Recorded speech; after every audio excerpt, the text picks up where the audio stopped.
복습 카페 여러분. 저번 시간에 이어서 이번 시간에는 이제 고대사회 경제 부분을 할게요.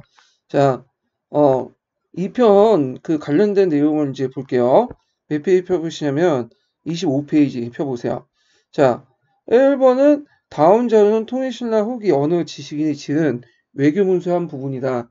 자, 자료를 읽고 의문에 답하시오. 이렇게 했는데, 일단은 이 외교문서는 최치원이 지은 거예요, 최치원.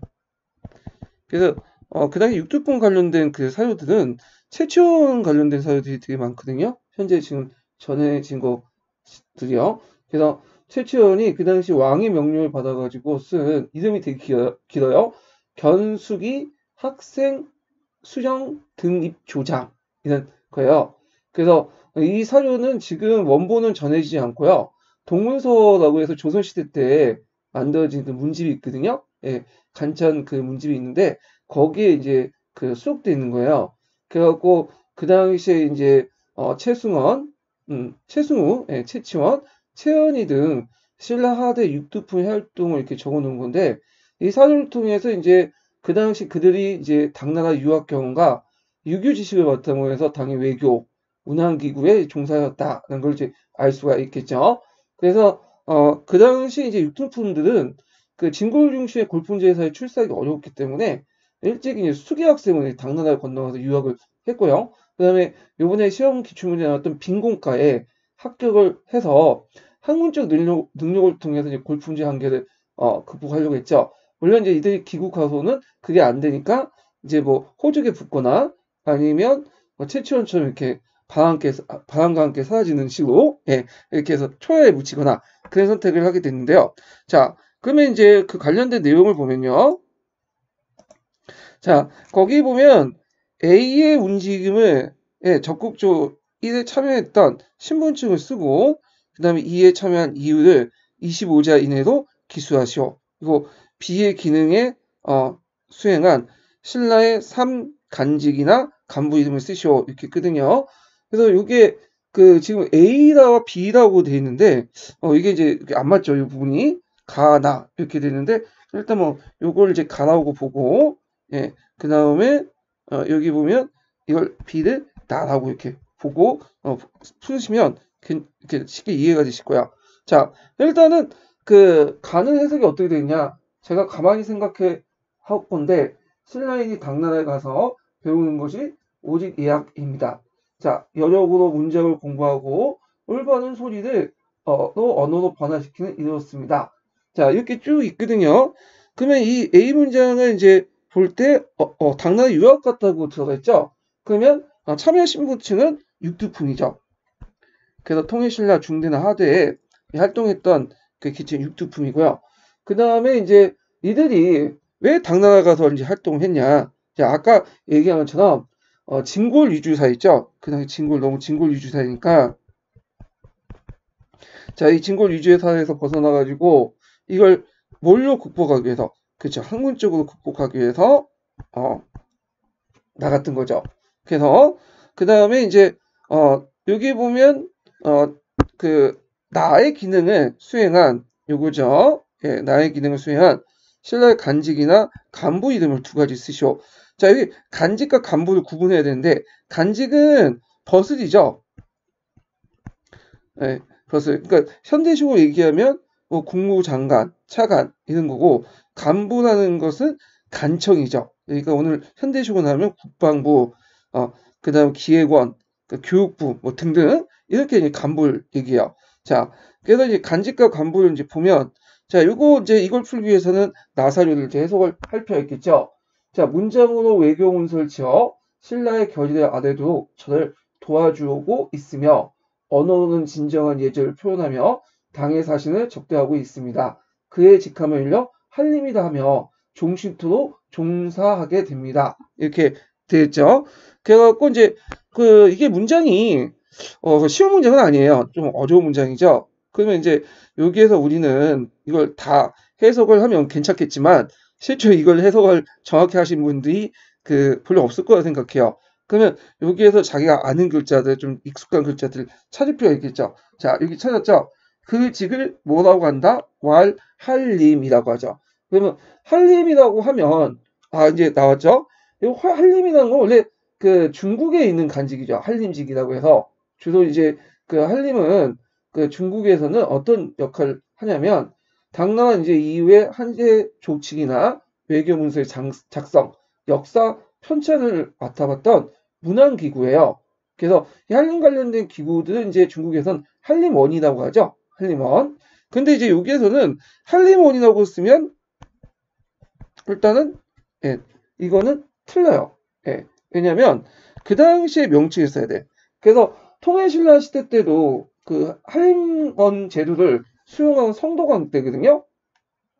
그래서 이제 그 한림지 제도를 이제 성도강 때서 수용했고 경동왕 때는 그 한림원을 이제 모방해서 한림대를 설치했어요. 예, 한림대는 이제 경동왕 때 설치됐고 자, 그 다음에 이제 그 이것이 명칭이 좀 바뀌거든요. 그래가지고 이제 한림대도 이제 설정하고 거기에 한림양이라든지 대조, 서생 같은 간직을 두었고요. 그 다음에 이 한림대가 명칭이 뭘로 바뀌냐면 서서원으로 바뀌어요. 서서원. 그래서 그 통일신라 말기 때는 서서원 바뀌는데 이게 이제 언제 때냐면 경문왕 때야. 예, 경문왕 때. 그래서 이 경문왕 때고 여기가 이제 쓰여졌던 시기가 되게 이제 그 당시 최치원이 활동했던 시기가 요 경문왕 때 이후거든요. 그러니까 실제적으로는 이게 이제 그 당시 한림 관련된 간직은 간부는 서성원에 해당해요. 서성원. 예. 근데 이제 보통 다분호는 한림대도 맡게 해줬다고 돼 있더라고요. 예, 제가 듣기로는. 그래서 한림대, 서서원 이렇게 이제 쓰시면 되고, 그럼 한림원이나 명칭 언제 나왔냐? 이거는 이제 고조시대 때 그 간직 개편하면서 고조시대 때 나온 명칭이에요. 한림원이라는 명칭은. 자, 그리고 이제 여기에서 그러면 간부의 문제는 해결됐죠. 자, 간직은 그 안에 있는 여러 가지 지위를 얘기하는데, 그래서 이제 그때 이제 그 서성원에 있는 학사들 통상 뭐라고 했냐면 한림학사라고 했어요. 한림학사. 한림학사. 그래갖고 이 한림학사들은 되게 겸직제로 운영을 했거든요.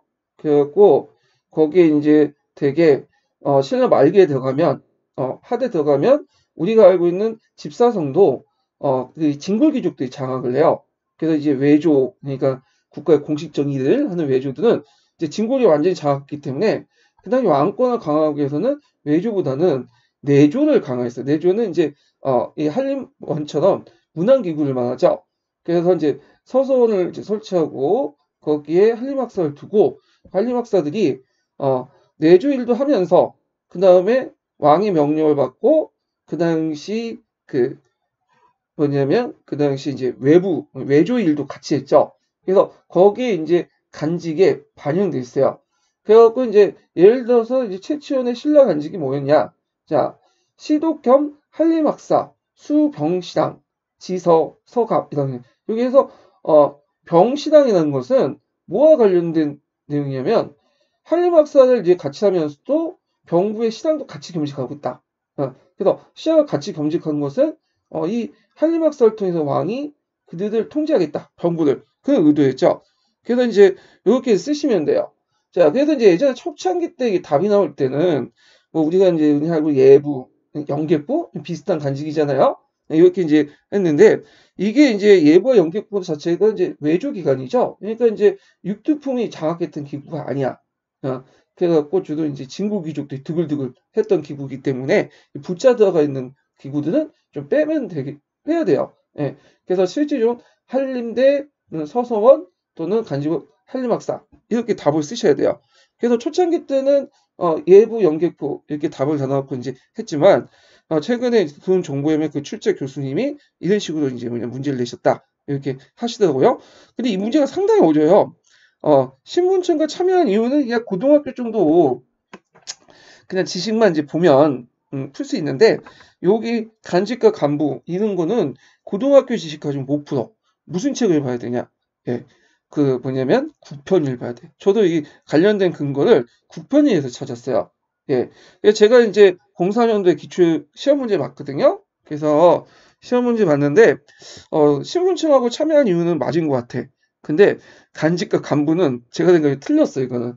예, 그래갖고 그때 제 답안을 제 예부 연기구 이런 식으로 답을 쓴 것 같아요. 예, 그래서 간직과 간부도 이제 구분 없이 그냥 간부 두 개만 딱 해놓고 맞았다고 생각해서 1점 체크하고 그랬던 기억이 나는데 이거는 솔직히 이런 문제가 나오면 어떻게 하냐?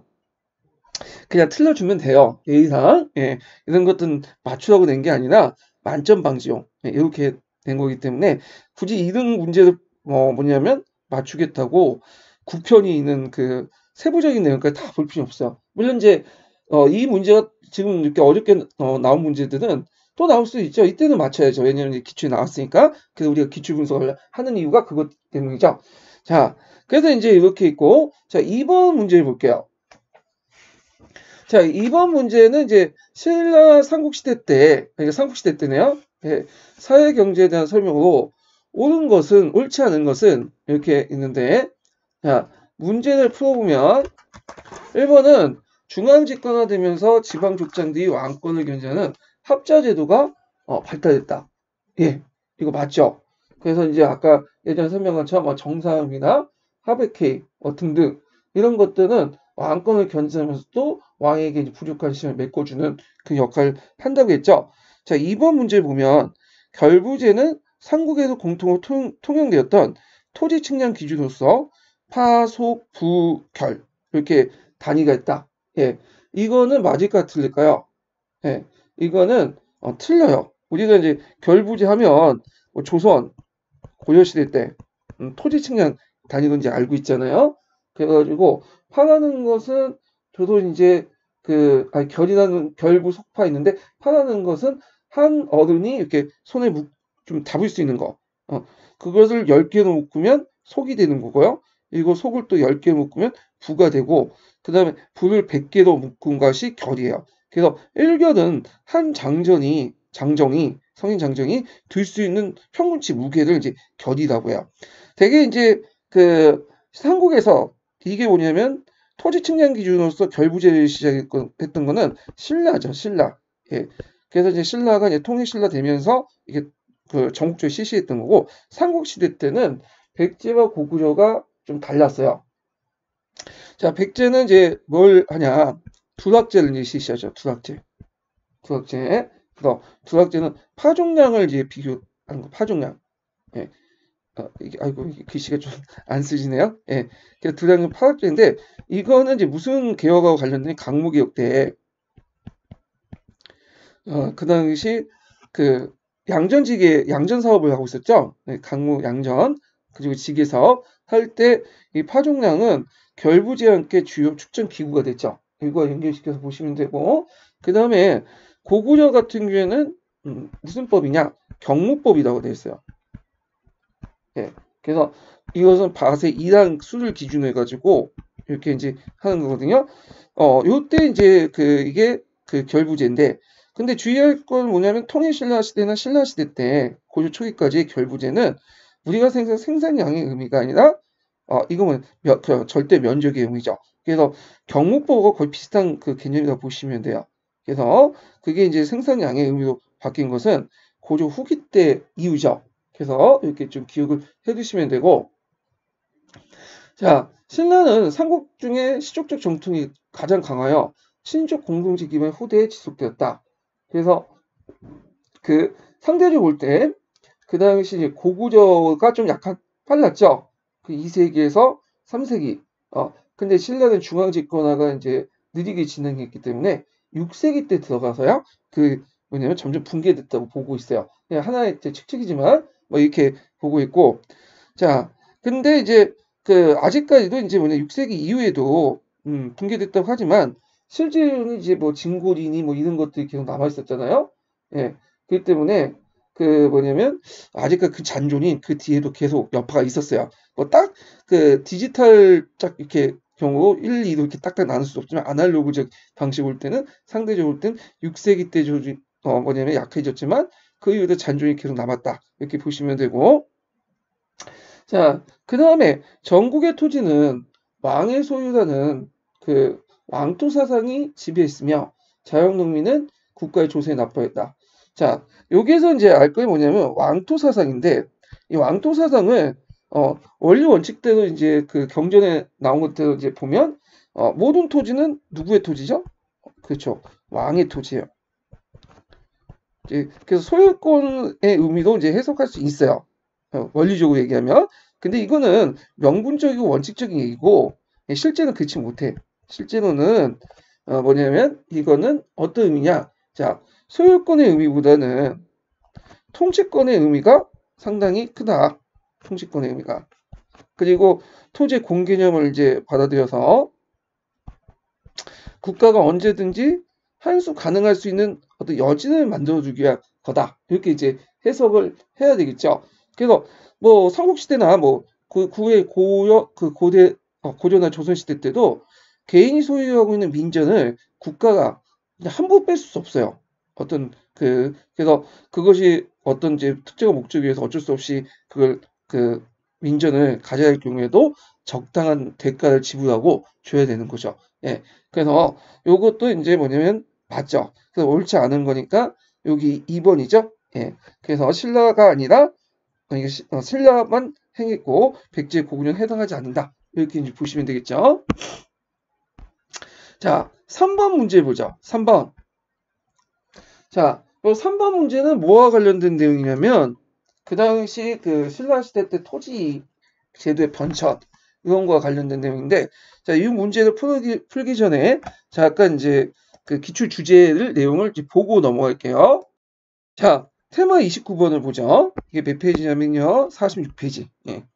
신라 토지 제도인데 여기도 쫙 보시면 알겠지만 뭐 한 4번 정도 나왔네요. 예, 4번 정도.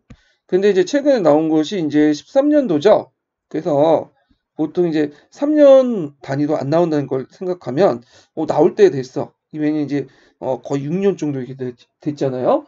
그래가지고 자, 그럼 관련된 내용을 이제 좀 볼게요. 자, 먼저 이제 관련된 사료들이 쭉 나와 있는데 이 사료들은 순서대로 좀 약간 눈에 발라두세요. 예, 이 하나하나가 예전에 기초에 언급됐던 거야. 그래서 이 사료들이 나오고 순서대로 이렇게 써라 이렇게 나올 수 있거든요. 그 순서대로. 자, 먼저 이제 그 신라 삼국사기에 나와 있는 그 기록에 보면 먼저 그 신문왕 7년에 문무 관료전을 지급하고 차등을 뒀다. 이 말 있죠? 이게 687년이고 그 다음 나와 관련된 내용을 보면 신문왕 1월에 내가 노구금을 흡파하고 매년 조를 내리되 차등이 있게 하여 이를 영원한 법시고 삼았다. 이 내용이 있어요. 자, 그러면 여기에서 이제 예전에도 좀 헷갈렸던 게 뭐냐면 노급이 먼저냐 관료전 지급이 먼저냐 그러니까 노급 혁파 먼저냐 관료전 지급이 먼저냐. 자, 여기에서 보면 먼저 관료전을 지급한 다음에 그 다음에 687년에 관료전을 지급한 다음에 2년 후에 노급을 혁파한다. 예, 그래서 순서 이렇게 좀 기억을 정확히 좀 해두시고요. 자, 그 다음에 여기 보면 이제 성도관 관련된 내용이 있죠. 그래서 성도관 때 처음으로 백성들에게 정전을 지급했다. 예, 정전. 그래서 요것도 예전에 기출문제 나왔죠. 여기 백성들에게 정전을 지급했다. 예, 정전. 그러면 이때 전전은 민정문서에서 뭐와 연결돼서 봐야 되냐면 연수유답전 이렇게 이제 보시면 돼요. 연수유답전. 자, 그 다음에 이제 그 경도강 때는 우리가 보면 여러 네 가지 월봉을 없애고 다시 노급을 나눴다. 노급이 다시 부활됐고요. 이때 월봉은 월 단위로 이제 지급하는 건데 뭘로 해석할 수 있냐면 관료전으로 이제 해석할 수 있어요. 관료전. 자, 관료제라는 건 나중에 설명하겠지만 국가가 이제 수조권을 지급하고 거기에서 이제 세금을 걷는 그런 제도죠. 예, 그리고 이걸 다시 누구한테 줘요? 그렇죠. 그 직무에 일을 하고 있는 공무원에 해당하는 귀족 관료들에게 주죠. 그 다음에 이제 뭐 마번은 이제 좀 약간 빈도가 떨어지는 거니까 넘어가고요. 자, 신분왕은 왕권 강화 정책 귀족세가 억압하기 위해서 수조권만 인정하는 관료전을 지급했다. 그래서 관료전은 이제 수조권만 인정하는 거고, 그다음에 노급 같은 경우에는 용, 예, 조를 징수하는 권한을 갖고 있죠. 예, 그래서 예전에 지역 지배 간행에 따라서 그 당시 자기 영국권을 가지고 있는 귀족들의 영국권을 가지고 있는 땅을 그 관리의 월급을 지급한 거야. 근데 수조권 외에도 그 당시 노동력을 동원할 수 있고 공무를 징수할 수 있는 권한도 같이 가지고 있었어요. 근데 관료조는 뭐죠? 수조권만 갖고 있죠. 그것도 수조권도 국가가 징수해가지고 관리에게 주는 그런 방식이에요. 그만큼 이제 노급의 어떤 것은 그 진골귀족들이 그 밑에 있는 노급에 있는 민들을 지배할 수 있죠. 근데 이 그 관료조는 그렇죠. 그게 지배를 할 수 없죠. 그래서 뭐냐면 왕권 강화하고 연결된 거죠. 왕권 강화. 자, 성동왕 때 이제 백성들에게 정전을 지급했다. 이렇게 했는데 이 정전의 성격은 신라 민족문서에 나타난 연수유접단, 연수유답하고 관련돼 있어요. 그래서 여기에서 연수유절이라는 것은 연은 자연호예요. 그래서 자연호에게 주는 유전. 그래서 그 뭐냐 바다고 그다음에 닷은 논답, 논과 그다음 밭이죠. 예. 그래서 논과 밭을 연수유적, 연수유답 이렇게 볼 수 있죠. 그래서 되게 구분전도 정전과 같은 성격의 토지를 이해한다. 그래서 당나라의 구분전 있죠. 그래서 구분전을 배칭 마킹한 것이 정전이죠. 예, 그래갖고 근데 이게 좀 잘못됐어요. 먼저 이게 정전이고, 그쵸? 그 구분전 그냥 맞죠? 예, 이거 고쳐주세요. 그래서 정전도 구분전 같은 토지도 이제 이해한다. 그래서 구분전은 당나라의 개구수전 머릿수를 채갖고 하나하나 나눠주는 그 토지를 이제 얘기하고요.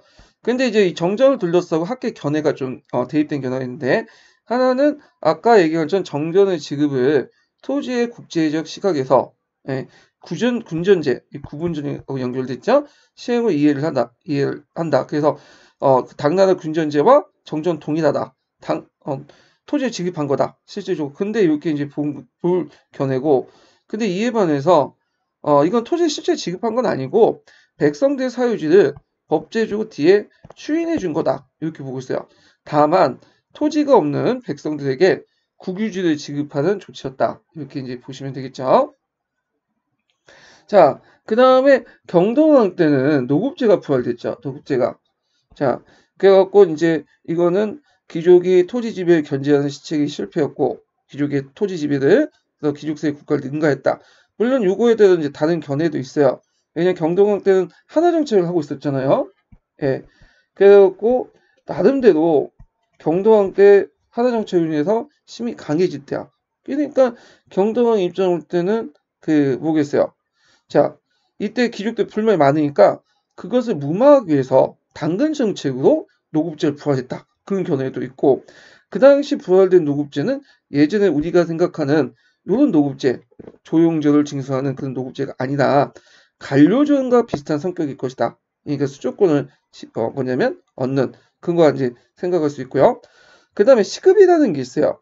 시급은 대개 이제 왕실의 성원이나 대공신들에게 주는 그런 것들인데 되게 이제 통일신라에도 지급했고 그 다음에 이제 신라도 지급했고 그 전에 그다음 고려까지 쭉 가죠. 그래서 이제 특징이 뭐냐면 일정한 지정에 사용한 것이 아니라 토지의 기준으로 이제 준 게 아니라 그 봉호 호를 기준으로 줘요. 호를. 예. 그래서 이제 어떤 특징을 갖고 있고요. 그 다음에 호를 주더라도 그 당시 사촌호를 줬다. 이건 형식적 사유고 근데 실제적으로는 사촌호 중에 한 400호 정도만 식시로 실제 이제 뭐냐면 거기에서 세금을 거둘 수 있는 권리 요걸 준 거예요. 시급은. 그래서 시급은 왕족들이나 아까 얘기한 것처럼 어떤 제가 이제 공로를 크게 세워가지고 국가도 받은 토지죠. 예. 그래서 이제 대공신들 김유신 같은 그런 것들인데 이 원래 시급은 예전의 시급은 또 의미가 달랐어요. 예전 시급은 주로 그 소국을 점령하고 나서 소국의 지배자에게 한 대나 한 대 정도 이렇게 한정돼서 그 지역을 그냥 통치할 수 있는 권한을 주는 게 시급이었는데 나중에 통일신라 시대 때는 이렇게 이제 성격이 좀 변화가 됐다. 이렇게 좀 기억을 해두시면 돼요. 자, 그럼 하는 김에 어차피 문제는 이렇게 이제 민족문서까지 또 나와야 되니까 민족문서를 볼게요. 자, 통일신라 민족문서가 이제 한 3번에 걸쳐서 나왔는데 07년도에 나오고 이제 지금까지 안 나온 걸로 제가 알고 있는데, 한번 이제 나올 때 됐어. 거의 이제 10년 됐죠? 예.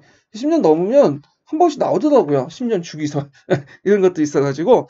자, 그러면 이제 한번 보면, 조사 지역은 서서원경의 4개 촌락이다.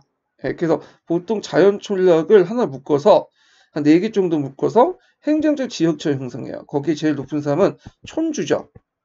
예. 근데 이 촌주를 지금처럼 마을 이장 정도 생각하시면 안 돼요. 막강한 권한을 갖고 있어요. 그래서 나중에 호족의 기원 중에 하나가 이 촌주죠. 예. 자, 조사 대상. 자, 조사 대상이 이제 시험 문제 나왔죠. 목적하고. 네. 자, 우리가 이제 국가가 이제 이런 민족문서를 만들 때 왜 만들었겠어요? 가만히 생각해 보세요. 이거는 국가가 원하는 것도 얻기 위해서 만드는 거죠. 뭘 얻을까요? 토지와 노동력, 특히 남자 노동력. 우리가 많은 남정네들. 그래서 한 18살부터 60세까지 요 정도의 노동력. 그래서 이 생산 자원을 파악해서 민으로부터 조세, 용역, 여역, 공무를 수취하기 위해서 보는데 상대적으로 통신락까지는 토지와 노동력 파악 중에 노동력 파악이 되게 중요했어요. 토지는 그 당시 비옥도가 그렇게 높지가 않았어요. 그래서 거기에서 이제 생산량이 높지 않기 때문에 대개 보면 그 노동력에 따라서 그러니까 이제 남자의 그 장정수에 따라서 남정네에 따라서 그 뭐냐면 생산력 각 가오당 생산력이 결정됐어요. 그러다 보니까 이제 남자가 얼마나 많으냐 따라서 그 당시 6등급으로 이렇게 구분이 되죠. 예. 그 다음에 이제 이때 이런 목적에 한해서 당연히 노동력과 생산 자원을 이제 파악하는 데 주요 대상이겠죠. 그러니까 우리가 이제 뭐 그 얼마나 밥을 먹었느냐, 얼마나 똥을 쌌느냐, 이런 것들은 중요하지 않아 국가에서는. 예. 이거는 그 민족 문서를 만든 목적이 아니기 때문이죠. 그럼 요 목적에 맞는 것들을 이제 조사를 하는데 촌의 연수. 촌의 연수는 자연호수죠. 자연호호. 예. 그래서 자연호가 얼마 있느냐? 인구수, 우마수. 그러니까 이제 소하고 말이 얼마 있느냐? 토지 면적. 토지 면적할 때는 결부제를 사용했죠. 뽕나무, 잣나무 등등등등. 자, 이런 것들을 3년마다 조사를 해요. 그래서 촌주가 조사를 해갖고 중앙에 올리는 것도 있다. 인구조사에서 이제 남자는 연령에 따라서 기준을 하고 호구조사도 이제 같이 하죠. 구두모델을 이제 하죠.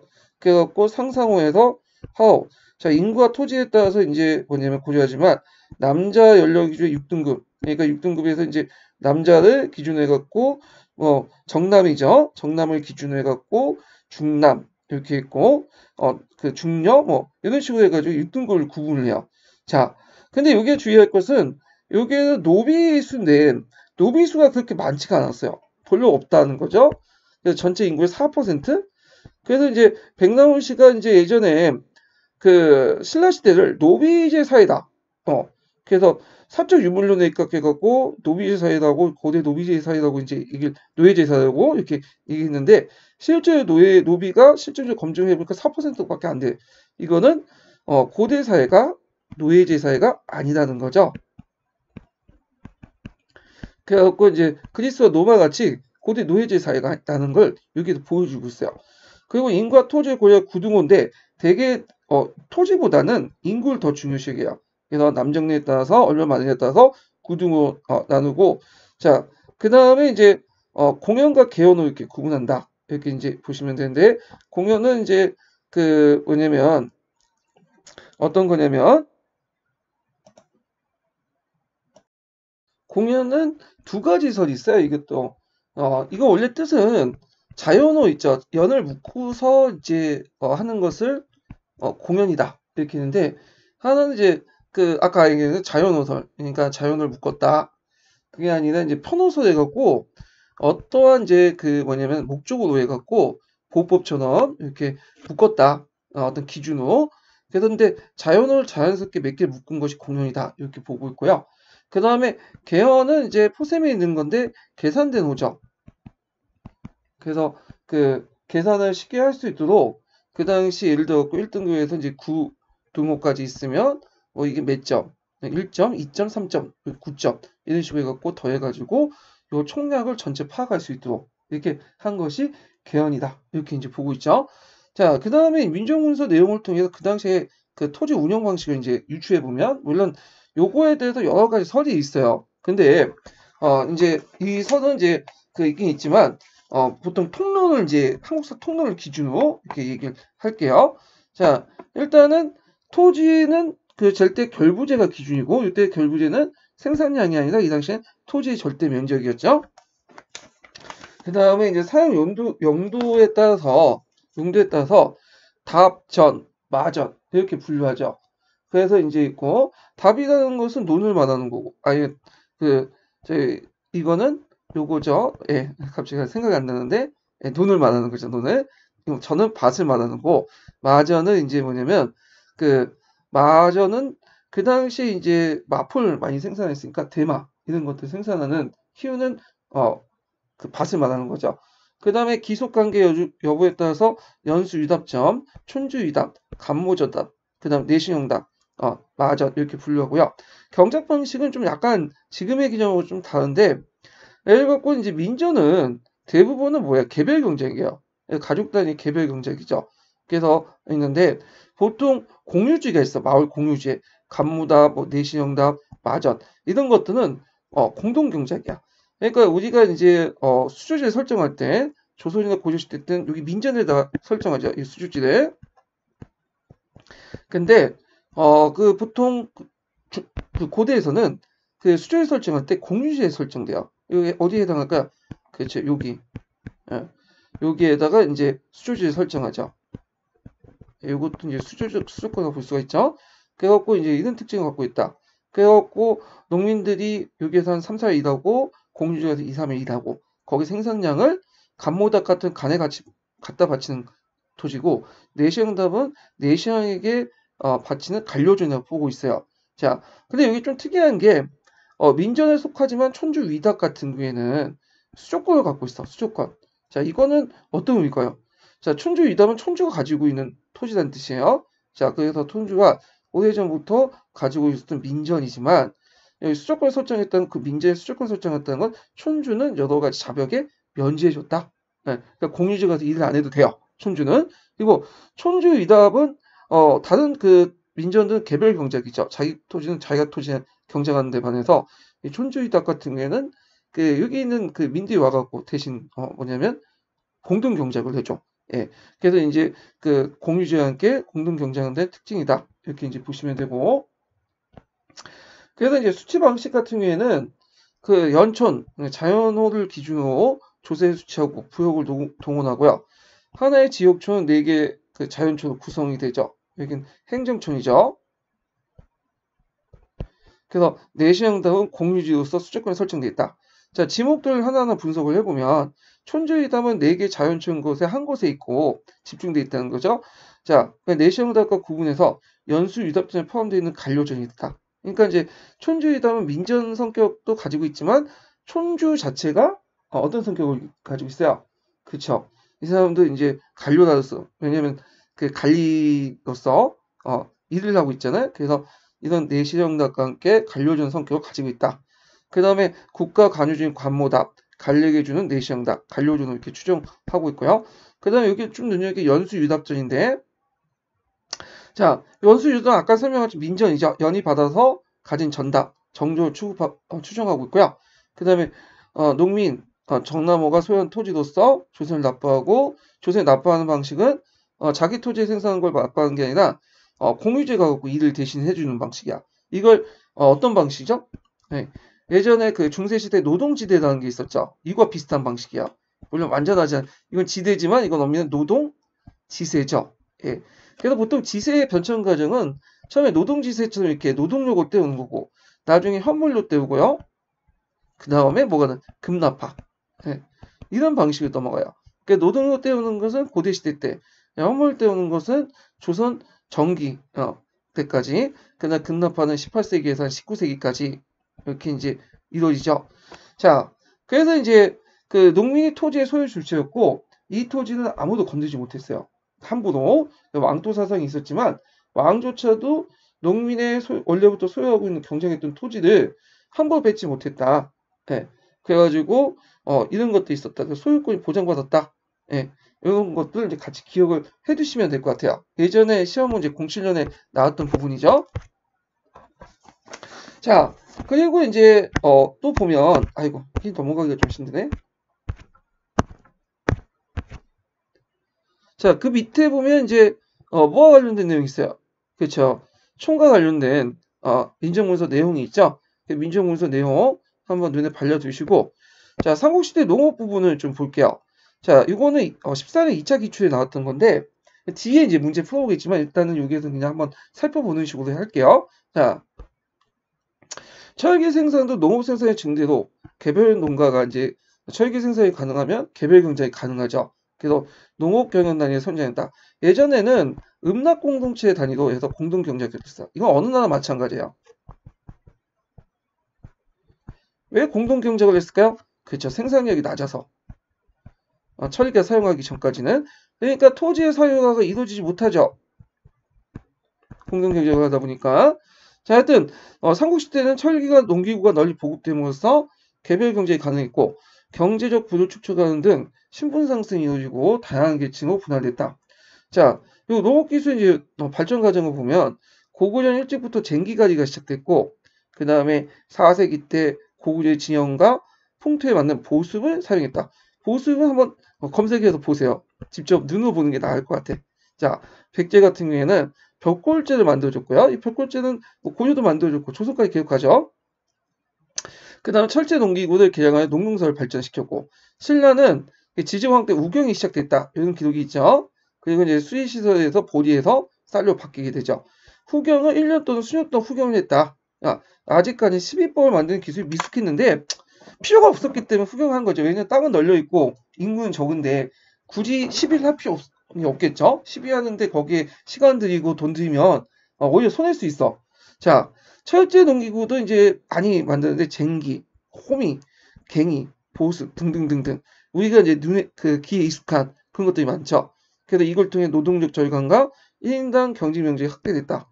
강작이 됐다. 뭐 강작 우리 강작은 어디에서 많이 보는 거야? 조선 후기 때. 어떤 분은 조선 후기 때 강작이 발달되지 않았냐? 상대적이라는 거예요. 상대적. 예전보다 더 많이 1인당 경제 면적이 더 넓어졌다는 거죠. 예. 그리고 좀 눈여볼 게 이제 호미가 저는 이제 그냥 모든 그 나라에서도 호미 사용한 줄 알았어요. 근데 호미가 우리나라에서만 사용한 거라고 있더라고요. 그래갖고 이제 우리만 사용했던 거예요. 그래서 중국도 없고 일본도 없어. 근데 이게 호미가 요즘에 잘 팔린대요. 왜냐면 미국이나 유럽이나 물론 대규모 농장을 하는 사람도 있겠지만 되게 이제 텃밭을 하는 사람들이 많아. 텃밭을 갈 때 호미가 완전 만능 도구라고 그래갖고 인터넷 제일 잘 팔린다고 하더라고. 수출도 많이 하고. 그래서 호미가 이거 좀 대단한 도구 같아. 자, 한국인으로서 긍지를 느껴요, 저도. 자, 그러면 이제 관련된 기출을 좀 풀어볼까요? 자, 3번 문제 볼게요. 3번은 보기의 자료는 삼국사학의 토지에 대한 기록이다. 시대의 순으로 배열한 것은 자, 이거는 앞에서 이제 제가 주제를 기출할 때 그 관련된 그 내용을 다뤘죠. 한문 해석 사유 부분. 그래갖고 이제 일단 답은 딱 몇 번이에요. 예, 나중에 이제 설명하겠지만 요 3번의 답은 2번과 관련된 내용이죠. 2번. 그럼 순서대로 이제 풀어볼게요. 자, 여기면 자, 교사, 문무관료전, 유착. 이건 너무 쉽죠? 예. 그래갖고 이제 문무관료전을 지급하되 차등을 두었다. 이 내용이야. 자, 그 다음에 이제 여기 세 번째가 뭐냐면 자, 하교, 파교, 관료전. 그러니까 교라는 건 왕의 명령, 교지를죠. 뭘 파했냐? 관료전을 파하고 충년, 사조, 유착. 그래서 그 당시 이제 매년 조를 내고 차등께 주고, 그 다음 이위, 항식. 이걸 이제 영원한 법시로 삼아라. 이런 내용이고요. 그 다음에 이제 앞부분은 제내 외, 군간, 월봉. 그냥 여러 내간의 이제 월봉 없애고, 그다음 복사, 노급. 예, 보급을 다시 노급을 다시 해갖고 내어줘라. 그래서 노급 관련된 내용이죠. 그래서 니은과 관련된 내용이 먼저고요. 그 다음에 디귿, 그 다음에 기귿 이렇게 순서대로 해갖고 답이 이제 뭐냐면 2번이 되겠죠. 그래서 요거 있으니까 좀 정확히 좀 기억을 해두시고 그래서 니은은 687년 그 다음에 디귿은 노후 폐지가 간료전을 먼저 지급하고 나서 노후 폐지니까 689년 그 다음에 마지막으로 기은은 경동왕 때 얘기니까 그 뭐냐면 마지막이죠. 그래서 니귿, 디귿, 그 여기에서 이제 간료전을 먼저 지급하고 그 다음에 노급을 폐지했다. 그런 것들 제가 말해 노급을 이제 폐지해서 간료전을 그러니까 간료전을 먼저 지급하고 노급을 폐지했다. 그래서 2년의 어떤 차이가 있어요. 니은과 디귿 그 순서 좀 기억을 해두시고요. 자, 그 다음에 4번을 볼게요. 4번. 자, 보기에 견해에서 정전으로 파악된 토지는 자, 1번 동대사 정차원에 발견된 신라 민정문서의 기록은 성덕왕 21년에 지급한 정조의 예로 본다. 이렇게 있거든요. 자, 정전으로 파악된 것은 어디에 해당할까요? 연수유답전과 해당하죠. 답이 4번이죠. 이렇게 금방 나올 수 있죠. 그래서 연수유답전은 아까 말한 것처럼 자연호에게 내려준 뭐였다? 정과 답, 박과, 그 다음 논 이런 뜻이죠. 그래갖고 그 당시 뭘로 유추할 수 있다? 정전으로 유추할 수 있다. 그렇지만 이건 실제 소유권을 준 게 아니에요. 그 당시 국가가 이제 지급한 토지가 아니라 농민들이 가지고 있는 소유권을 가지고 있는 토지를 추인해 줬다. 이렇게 이제 보시면 돼요. 자, 그 다음에 5번 문제 볼게요. 자, 현재 통일신라시대의 농민의 생활 모습을 알려준 자료가 있다. 이것을 작성하게 된 가장 중요한 목적을 쓰고 이 목적을 알 수 있는 내용을 두 가지 쓰시오. 자, 이거는 이제 통일신라 민족문서와 관련된 거죠.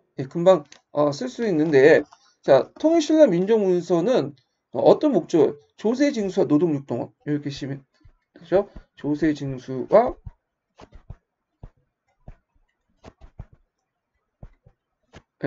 노동육동원 이렇게 쓰면 되고요. 그 다음에 이제 이어 맞춰가지고 그 목적에 맞는 내용을 쓰면 되겠죠. 어떤 걸 조사할까요?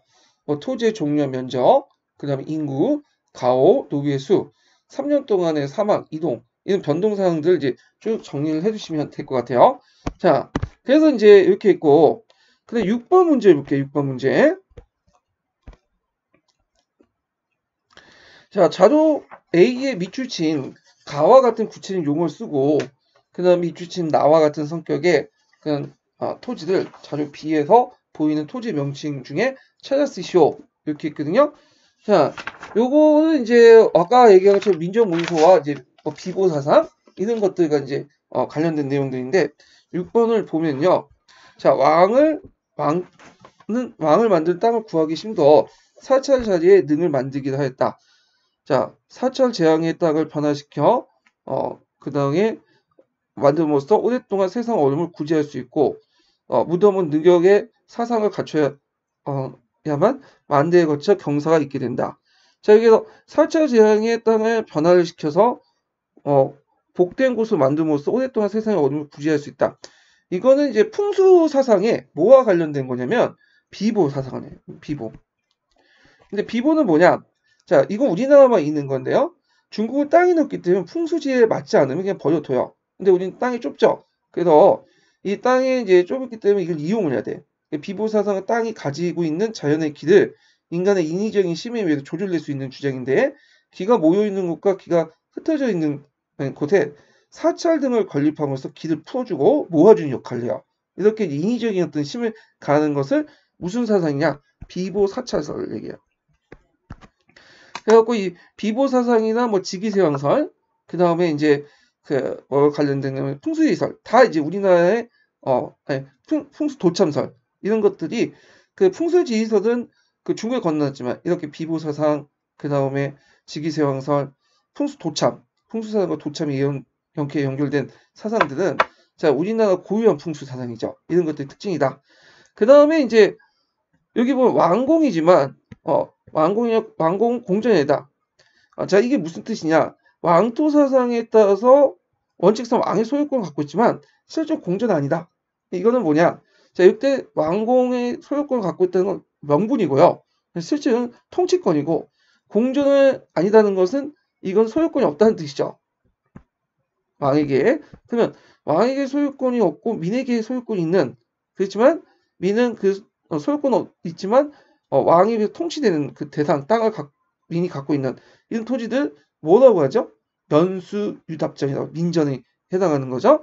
그래서 거기 밑에 이제 자주 빔은 그 통일 민전 문서에 관련된 내용들인데 여기 이제 뭐 간모답이 나오고 내시정답이 나오고 그렇죠. 민정과에 해당하는 연수유답전이 나오죠. 그래서 토지의 명칭은 연수유답, 예, 민전에 해당하는 토지다. 이렇게 이제 보시면 되겠죠. 자, 그 다음에 이제 7번과 관련된 문제는 뭐냐면 장보고와 관련된 거야. 예전에 장보고와 관련된 문제가 이제 객관식 기출에 신라 말기 때 전치상하고 단독으로 이렇게 그 청해진과 관련된 경제적 요인 이런 것들이 문제가 나왔거든요.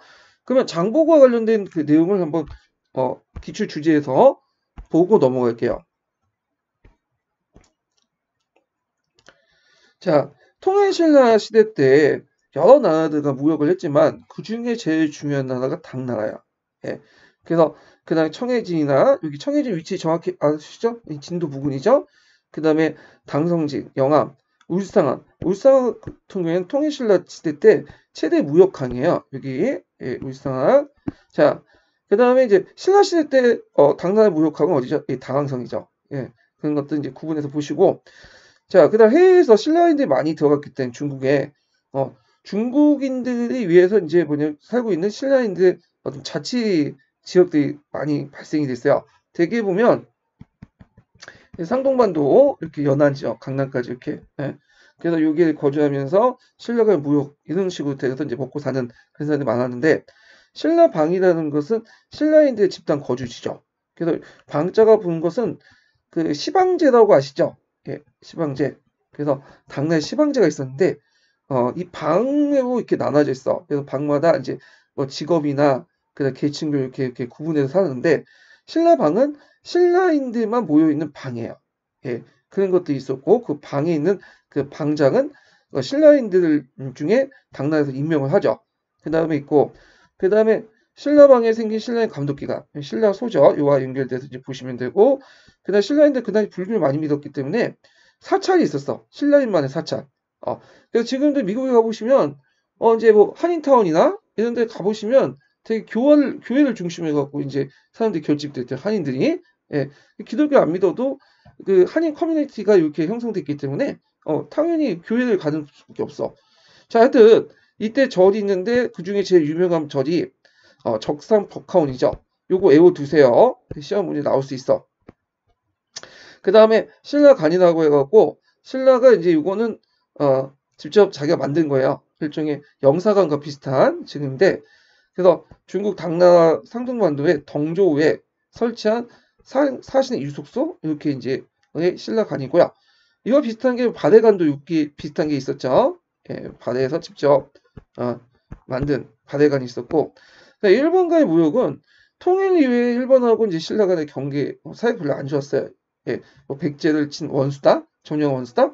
그러다가 이제 8세기 이후에 교류가 활발해졌다. 예, 예. 그 다음에 장보고의 해상활동 보면 이게 장보고의 그 관련된 내용이 국내 활동 삼국사에 있어요. 근데 이 사람이 이제 해외 활동, 장보고가 이제 어릴 때 당나라의 무령군 소장호가 있었잖아요. 예.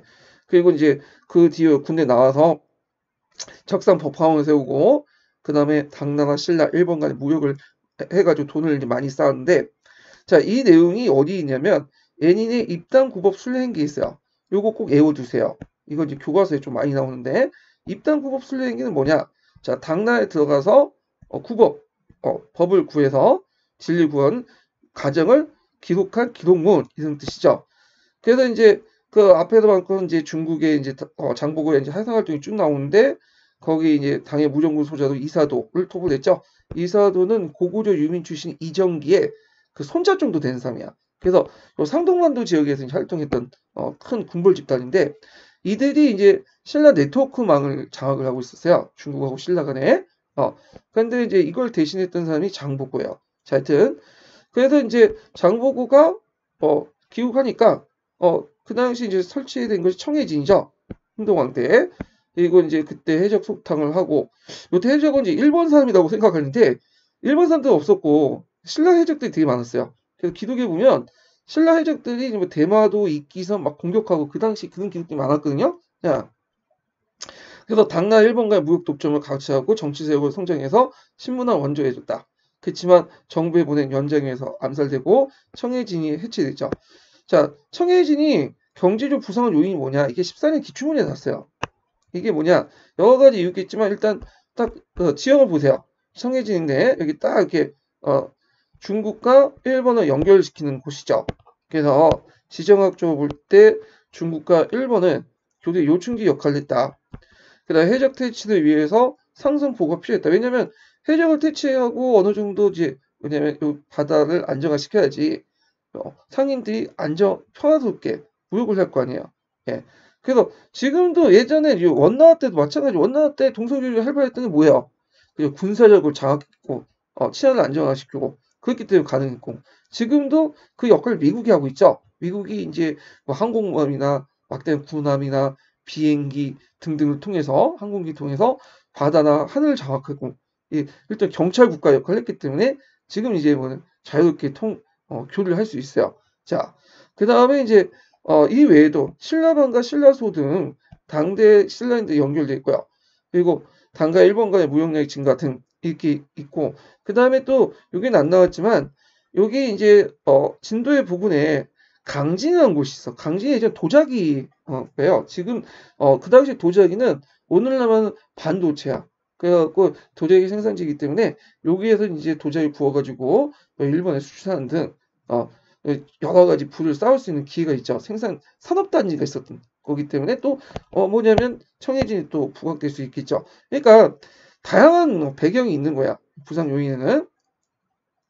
자, 그래서 이제 장보고는 당나라 일본과의 무역을 독점했죠. 그래서 청해진을 거점으로 해서 중국의 적사포, 초주, 양주 등지에 연결돼서 교육사접단인 경당 매물사와 무역선인 교관사를 이용해가지고 나당 간의 무역을 독점했고요.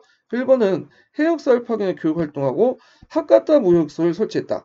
자, 하카타는 이제 어디 있냐면 여기에 있어요. 여기.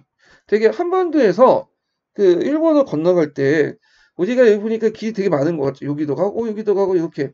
근데 이 길들이 상당히 이렇게 가는 게 아니에요. 이 길들 안에는 이제 암초도 있다 보니까 배가 걸리고 자기 지금 그때 당시 GPS도 없기 때문에 자기가 어디에 어떻게 가는지 몰라. 방향감이 없겠죠. 그래가지고 이제 대개 보면 그 근접 항해를 하죠. 예, 직접 가는 게 실려서 가는 게 아니라 지형 지문을 이용해 갖고 근접 항해를 가요. 그래서 제가 지도를 그린 게 엉망인데 대충 봐주세요. 자, 부산에서 보면 부산에 처음 걷는 것은 딱 보이는 뭐예요? 대마도. 대마도는 그냥 보고 건널 수 있죠. 대마도에서 이제 갈 수 있는 이끼섬이야. 예. 이끼섬 바로 옆이니까 그걸 곧바로 가고 이끼섬에서 이제 가는 게 북규슈 일대예요. 그래서 북규슈에서 이 하카타만 많이 써. 하카타만. 하카타만 이렇게 생겼거든요. 네, 배들이 왔다 갔다 하고 네, 그리고 또 방어하기도 되게 좋아. 관찰하기도 통제하기도 편하고. 그래갖고 이제 일본에서 이 하카타만에 대제부를 설치하죠. 정통적으로. 대제부는 다이자부. 네, 저 다이자부는 이제 그 한반도와 대륙부터 건너온 이제 통상 항로 이런 것들을 이제 관장하는 거죠. 자, 대개 이제 이런 식으로 뭐냐면 교류를 했어요. 이런 경로로. 그래서 이제 그 당시 그 장보고도 그는 그 하카타 무역소를 설치해서 그 교류를 했다. 이렇게 보시면 되겠죠. 자, 그래서 이제 한번 장보고 관련된 내용들을 이제 살펴봤고, 그러면 이제 관련된 문제를 풀어보죠. 자, 미추진 대사의 활동의 근거지를 9세기 초에 부상한 경제 요인을 두 가지 쓰시오. 자, 애니는 멀리서 어진 덕을 입었기에 상가 오로 뵙지 않을 수가 없었습니다. 저는 이미 뜻한 바를 이루기 위해 당나라에 머물러 있습니다.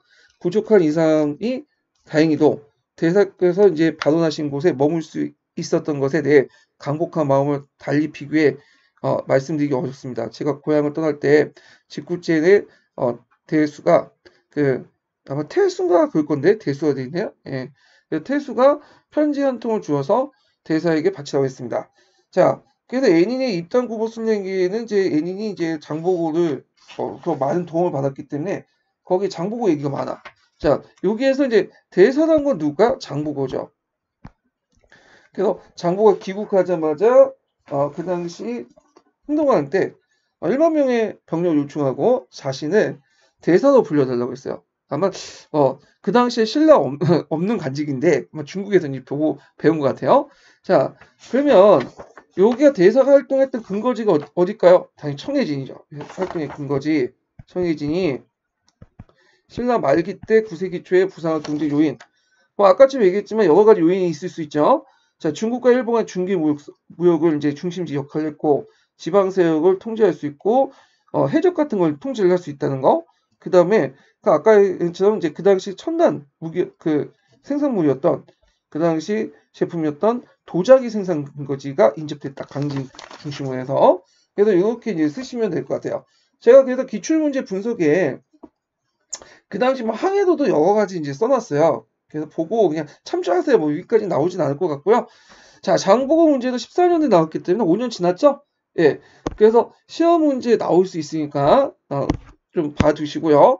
자, 고대 문화를 볼게요. 고대 문화에서 이제 많이 나오는 것이 이제 뭐냐면 딱 보시면 알겠지만 불교 부분이야. 불교 부분.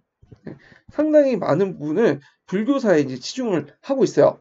그래서 고대 불교와 관련된 내용을 이제 문제 풀어보기 전에 한번 보죠. 삼국시대 불교 관련된 내용을. 자, 주제별 그 8편 내용을 보면 자, 여기 보면 어마어마하죠. 뭐 기출문제. 기출문제 여기 빈도가 높다는 거는 여기 자주 나온다는 거예요. 예, 그래서 이런 거는 놓치면 안 돼. 자, 불교 수용 배경과 가정을 이제 간단히 보면 자, 이제 삼국이 중앙집권화 되면서 예전에 부족신들 믿었죠. 뭐 유아 부인 이렇게 그 주몽. 근데 이거는 자기 부족끼리만 통하지 다른 부족들은 뭐냐면 통할 수가 없어. 그럼 다른 부족들 지배 당한 부족들 뭔가 효율적으로 통제하기 위해서는 그들도 공감할 수 있는 어떤 보편적인 어떤 논리와 그런 이론이 필요했던 종교가 필요했던 거야. 그래서 이제 불교도 수용했고 그다음에 불교의 특유한 윤회설.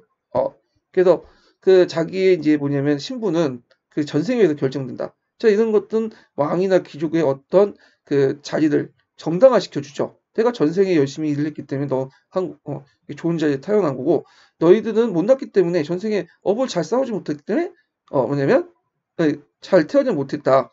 근데 이게 또 웃긴 거는 원래 원시불교에선 그것까지 인정하는데 그렇지만 업은 절대적인 게 아니에요. 자기 노력을 통해서 신분 상승을 할 수 있죠. 현세에서. 근데 이건 쪽 빼놨죠. 원시교 그 불교에 있는 그런 논리들은 신분사에 위협을 주기 때문에 그런 것은 또 제거시켜놨어. 자, 그래서 그러면 불교가 어떤 역할을 했냐? 일단 왕권을 강화했고 왕국부 사상을 통해 계급 간의 갈등을 완화시켜 사회 보수를 할 수 있었고요. 그 다음에 불교가 들어왔다는 것은 단순히 종교만 들어온 게 아니죠. 그와 함께 문화도 같이 들어와. 그래서 그런 것들 불교와 관련된 어떤 문화들, 그다음 서양 문화들 이런 것도 있고, 그 다음에 예전에 어떤 비합리적인 사고 방식이 철학적 합리적 사유가 가능하겠다. 예. 그래서 이제 이런 것도 있고요. 각국의 불교 수용 시기를 보면 당연히 이제 그 소수령 때 했던 고구려가 먼저겠죠. 그래서 기독교에 보면 전진에서 순도단 사람이 이제 와서 전파했다고 하고 백제 같은 경우에 침략은 할 게 별로 없어요. 이것만 타가고 말았어. 동진의 마라나타가 와갖고 이제 전파했죠. 대개 백제 불교는 저 당시 남조와 연결된 불교예요. 이렇게 보고요. 신라가 늦게 받고 공인도 늦게 했어요. 왜냐면 신라 같은 경우에는 귀족들의 그 권위가 좀 강했고 귀족들이 이제 샤머니즘 정통신의 어떤 제사장 역할도 같이 겸직했기 때문에 왕이 이제 불교를 통해 사상을 통합하고 이걸 통해 자신의 권한을 약화시키려는 제사장이자 부족장이 자신의 권한을 약화시키려는 그런 것도 좀 반대가 심했어요. 그래서 좀 늦었어요. 자, 하여튼 눌지왕 때 기록에 보면 고구려 묵고자가 와서 이제 전파했다고 하는데 일성군 모대의 집에 들어와서 그래서 근데 이 묵고자라는 사람은 이 사람 이름이 아닌 것 같아. 묵자라는 건 흑묵자이다. 호는 오랑캐 호자죠. 그러니까 거문틱틱한 오랑캐. 그러니까 아마 오늘날 인도 동남아시아 계열 이런 사람을 보시면 돼요. 자, 공인은 2차돈 순교를 통해서 법부왕 때 했죠. 자, 삼국의 불교 특징은 왕실 주도고요. 지배층 중심의 국가적 종교고 호불적인 성격이 있고 특히 삼국다 계율종을 강조했어. 이 계율종 율종이라고 하죠. 또 왜 율종 계열종을 강조했냐면 불법을 통해서 뭘 확립하려고, 그렇죠? 그 불법을 통해서 율령을 받아들이려고 해요. 예. 그러니까 우리가 성략을 이해하기 위해서는 선종이 필요하죠. 갑자기 성략을 받아들일 수 없잖아요. 그래서 불법을 먼저 이해하고 나서 이 불법이라는 것은 이제 교단을 움직이는 계율 이런 것들 먼저 이해하고 나서 이걸 토대로 율령을 받아들여요. 되게 순서가 그렇게 진행이 돼요.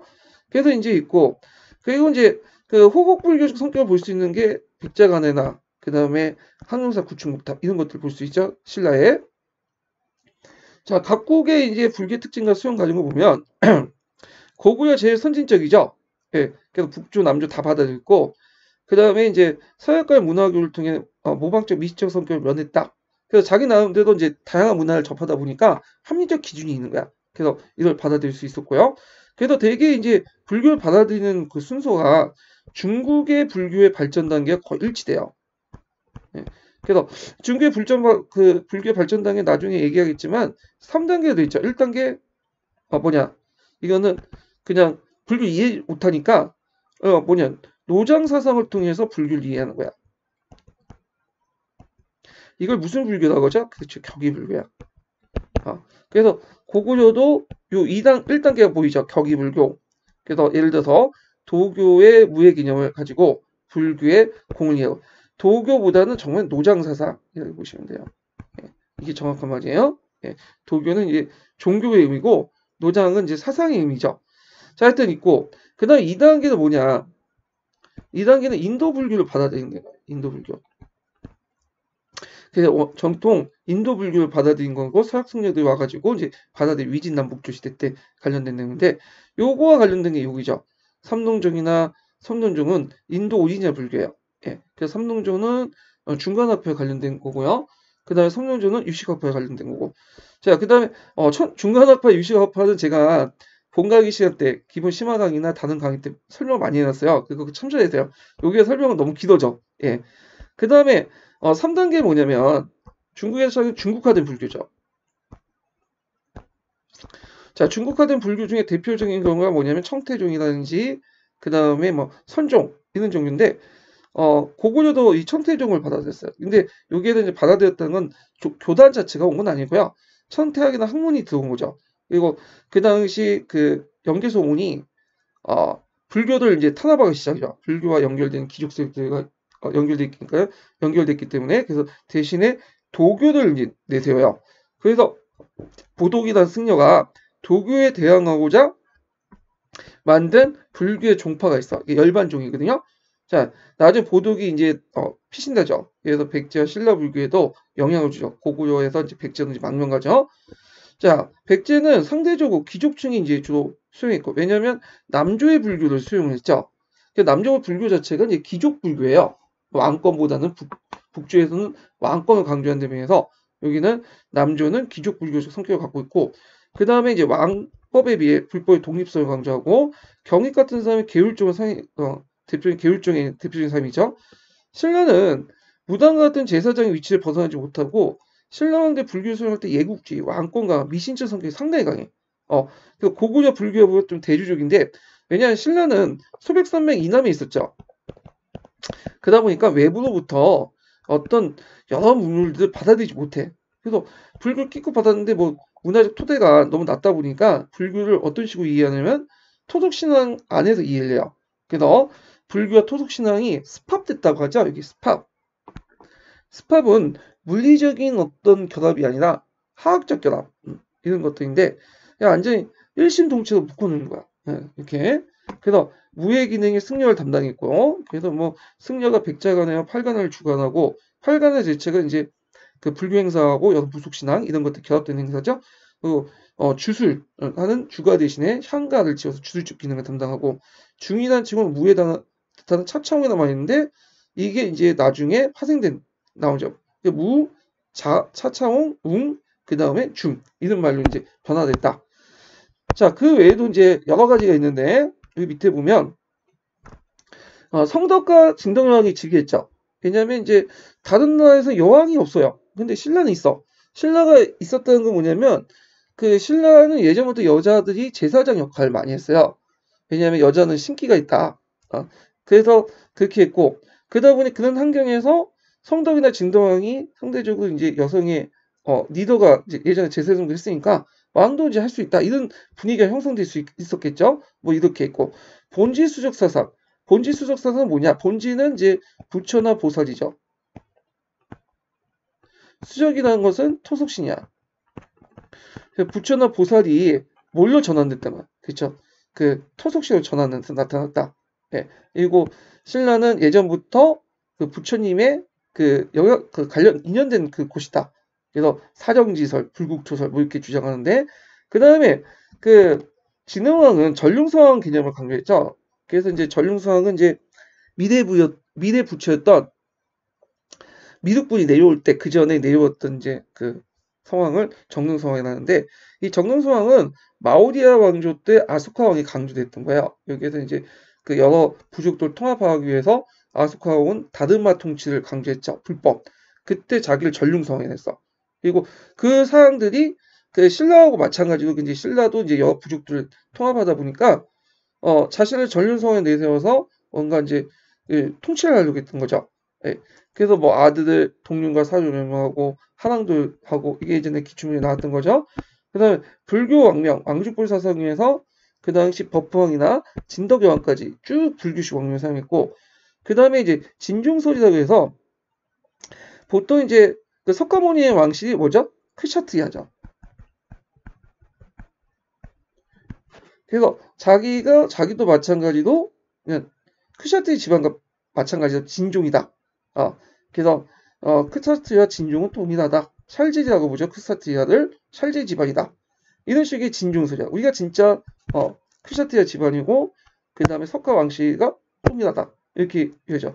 이때 진평왕이 확립됐고, 그래서 이걸 통해서 뭐냐면 자기 집안만이 그냥 그 앞에 동률계만이 뭐냐면 왕이가 될 수 있다. 라는 성골 개념이 나오고 사륜계를 이제 진굴로 밀어내죠.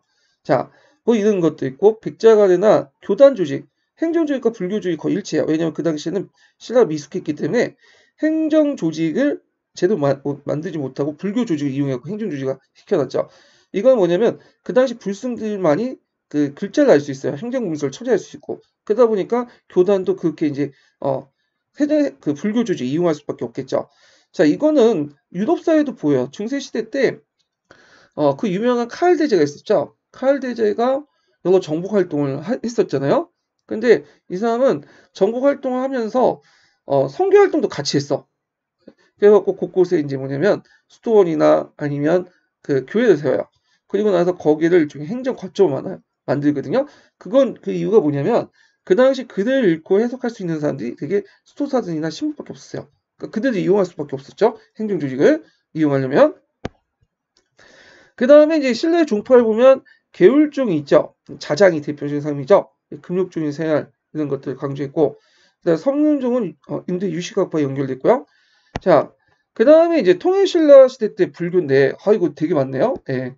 그래서 제가 지금 몸 상태가 원래 안 좋아갖고 더 여기까지 끝맺치려고 했는데, 일단 내일도 제가 강의 있고 좀 약간 약을 먹고 있어요. 제가요 지금. 그래가지고 오늘 여기까지 하고 아쉽지만 이렇게 또 할게요. 이게 여기서 끝낼게요. 이게 너무 진도가 너무 늦게 빠지는 것 같은데, 제가 이거 사이드 강의로 해가지고 계획을 한 거예요. 원래 없던 강의였다가 한번 해보자. 예, 한 타임 정도는 여러분들에게 봉사하는 마음으로 할 수 있지 않느냐 해갖고 제가 토요일 강의 나가고 그 평일 때 시간 날 때마다 한 컷 찍고 이렇게 올리는 거예요. 그래서 요번 연도에 안 끝나면 뭐 내년에 하죠. 뭐 어차피.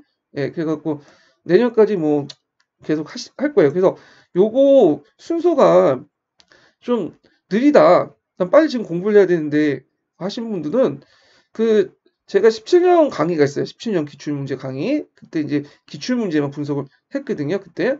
그래서 그거 밑에 있으니까 그 유튜브 강의 있으니까 그거 보시면 될 것 같아요. 그래서 기출문제 해도 뭐 18년, 19년 정도 2회나 3회 정도 더 추가한 거 외에는 없고, 그리고 2, 3회 정도는 최근에 나온 거기 때문에 문제가 안 나와요. 그래서 차라리 그냥 17년 기출 그 강의를 분석 강의를 듣는 게 또 나을 수도 있어요. 그렇지만 저는 이제 일단 요번 연도 기출뿐만 아니라 좀 약간 이제 여러분들의 기출을 뭐냐면 좀 조금씩 공부할 필요성이 느꼈기 때문에 여러분들이 그렇게 이제 제가 제공해드리는 거고요. 그리고 작년까지는 제가 이제 기출이 시험 문제 안 나왔기 때문에 작년까지 제가 생각에 뭐 기출이 많이 나올 것 같지는 않지만 그래도 제 생각에는 한번 2, 3년 이렇게 패턴이 또 변할 때가 됐어요.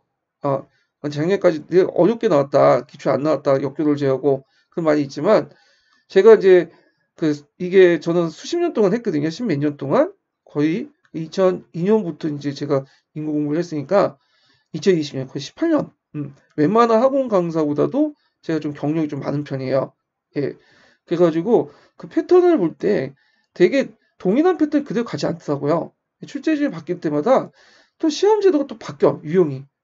그래서 2년, 3년 단위도 이렇게 바뀌고, 시험도 왔다 갔다, 난이도도 왔다 갔다 하고, 최고조도 이룰 때는 또 난이도가 확 떨어지고, 그런 경우가 되게 많았기 때문에 작년을 기준으로 해가지고 보시면 안 돼요. 항상, 뭐냐면 전체적인 흐름을 보고 이제 공부를 해 두셔야 된다. 이렇게 이제 보시면 되고요. 자, 통일신라 시대 불교 부분은, 아쉽지만 다음 주에 하겠습니다. 예, 오늘 수고하셨습니다.